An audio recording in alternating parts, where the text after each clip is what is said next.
Praise Yahweh. Ayan po, tayo po ay nasa bed number 4 ng ating dragon fruits. 10 days na po itong inaalagaan. Kasama po ito ng mga naroroon sa ipapang mga beds. 8,000 of seedlings. Ayan, na maaaring tumubo, lumaki.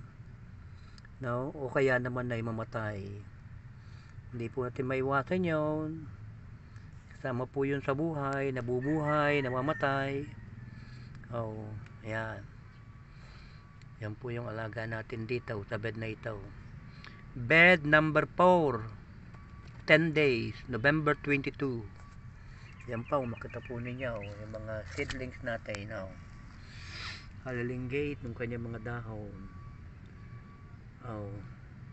Yan po ay sa 10 days na pag-aalaga po natin. Wala pa yung permanent leaf or stem ng mga binhi. Siguro mga ilang linggo pa bago lumabas. No?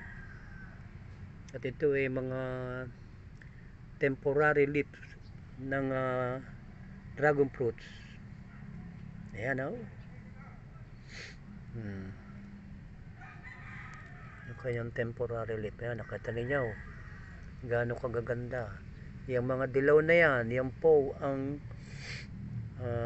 binhi o supling ng dragon fruits. Ayan, pagbata nyo po. Ganyan po ang lalabas kapag kayo po yung nagtanim. Kaya nga manood na po kayo dito sa ating vlog at makikita po ninyo yung ating pagtatanim ng dragon fruit mula sa binhi hanggang sa ito ay magpagbubunga. 1,000 dragon fruit. Paano kaya ang gagawin natin din ay hindi ko po alam. Bahala na po siya, ma. Salamat po sa inyong panonood. Amen.